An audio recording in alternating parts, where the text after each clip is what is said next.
Hi friends, are you ready for another epic week at Child Msg?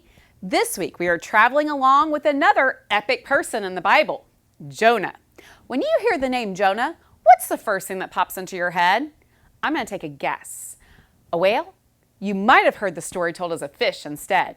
But before we get to that whale or fish, we've got to go back to the beginning of this epic story. The story with Jonah begins with a message from the Lord. God told Jonah to go to a city and preach against the sins of the people there. The people in the city were not making good choices and following God. Jonah makes a choice after that message that begins his epic story.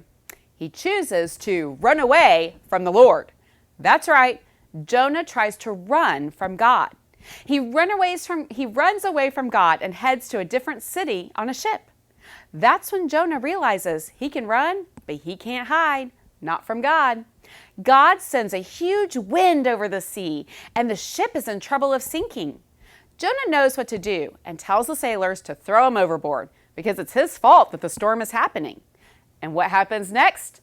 Jonah is swallowed by that giant whale. Thankfully, that's not the end of this epic story. Jonah lives inside the whale for 3 days and spends that time praying to God. There isn't anywhere for him to run to at this point. God hears his prayers and has the whale spit Jonah up onto dry land. After that, Jonah goes to the city God called him to go to and follows God's instructions. Jonah could have saved himself a lot of trouble, including being swallowed by a whale, if he had just listened to and followed God. Sometimes what God calls us to do might seem really hard, and it might make us want to run away to do something easier. But here's the thing to remember from this epic story. God is in control, and there is no hiding from him for long. He created you to do good things, and he is right there to help you along the way.